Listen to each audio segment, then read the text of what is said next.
Hello! What's up? This is Jason And Marionette. Cognitive Theories of Bilingualism. What is bilingualism? Bilingualism is the ability of an individual or the members of a community to use two languages effectively. The Balance Theory, Comments 1980. Early studies found that monolinguals were better at performing certain tasks than bilinguals. It was said that there is a limited amount of brain function available for language. Knowing two languages leads to frustration and failures. The iceberg analogy, Comments 1980-1981, aka the common underlying proficiency model, could be seen as a response to the balance theory of bilingualism.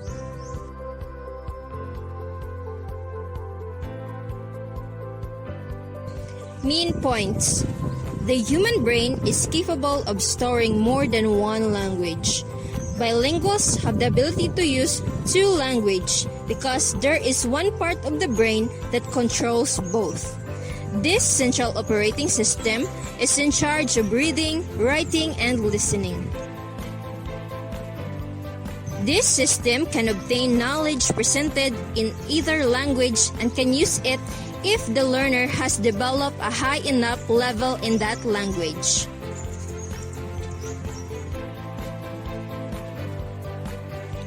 The threshold theory, Comments 1976, Takuma and Scott Nadkingas, 1977. There are cognitive benefits to bilingualism. Also, bilingual students sometimes seem to struggle in school. Under what conditions that bilingualism become positive? When is it negative? And when is it neutral? There are three levels of bilingualism. The first, the child language ability in any language is not developed enough in either language, especially compared to other children. The second, the child knows one language well enough to succeed in school, but his second language level is too low to get much cognitive benefit from it.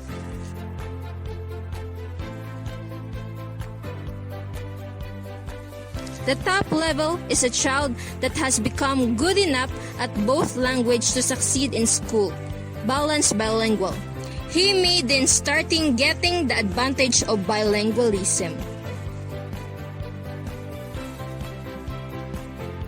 Developmental Interdependence Hypothesis, Comments 1978-2000, developed or a part of threshold theory.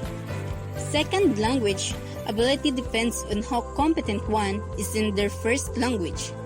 Increased power to the central operating process. High development of L1 is easier. Low development of L2 is more difficult. This is due to the transfer of skill between language, reading and writing skills. Basic interpersonal communicative skills, BICS, and cognitive academic language proficiency. There is a difference between being surface fluent and having the language necessary to succeed in school. BICS, or Basic Interpersonal Communicative Skills,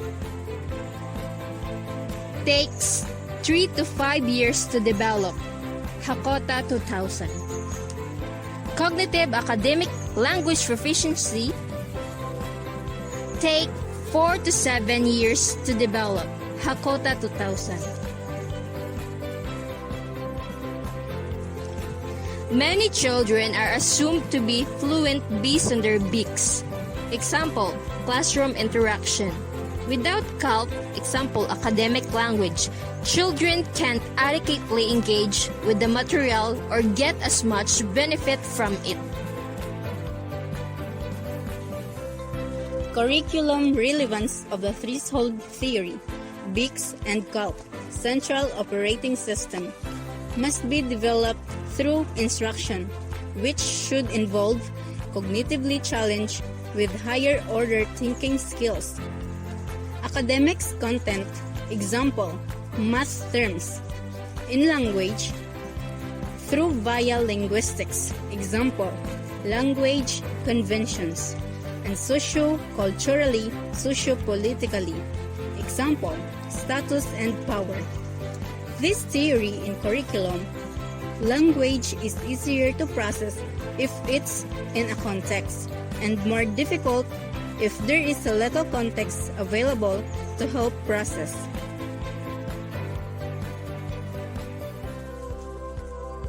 BICS, more context, example, playground games. In language, little context. School is both a context-reduced environment and involves cognitively demanding tasks.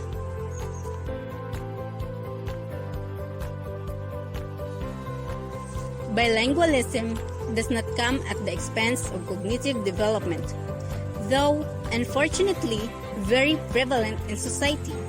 The balance theory is wrong. The central operating system is the core concept of the threshold theory. The central operating system can be strengthened through any language the student has a high enough level and development.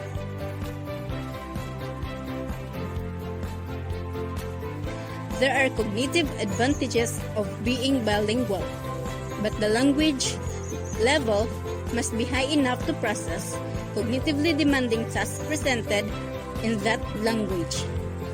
There is a difference between high context language or BICS and low context academic language or CALP, which is necessary for school success. Do not be fooled by surface fluency. It can take 2 years to develop BICS, but 5 to 8 years to develop CALP. If you have suggestions or queries, you can reach us at our Gmail account or comment down below. Thank you.